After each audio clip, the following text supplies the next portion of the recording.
Hello everyone.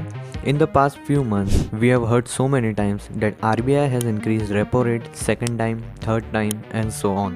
And many people predicted the effects of increase in repo rate on Indian economy. So today, let's discuss what is a repo rate. So, see a scenario.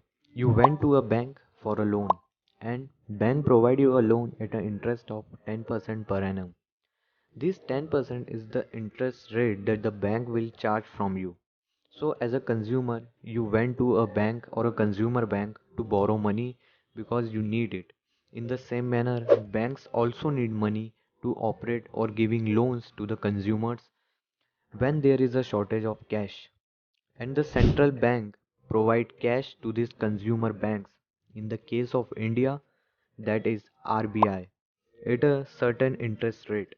This interest rate at which RBI lends money to consumer banks is called a repo rate.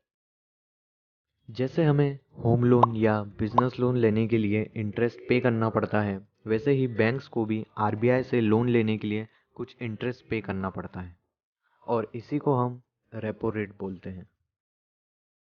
Where as on the other hand, अगर RBI को पैसों की ज़रूरत है तो वो in commercial bank से बोरो करेगा और उन्हें एक सर्टेन इंटरेस्ट पे करेगा, जैसे हमें बैंक में एफडी पर इंटरेस्ट मिलता है। This is called reverse repo rate. The changes in reverse repo rate and repo rate are done to control the inflation in the economy. When RBI increases the repo rate, commercial banks also increase their interest rates on home loan, business loan, car loan etcetera, जिसकी वजह से loans भी महंगे हो जाते हैं और लोग बैंक से कम लोन लेते हैं बढ़ते इंटरेस्ट रेट्स की वजह से, जिसकी वजह से लोगों की परचेसिंग पावर कम होती है and people spend less money. This is done to control the liquidity in the market and to control the inflation. Increase in repo rate could increase the EMI on your existing loan.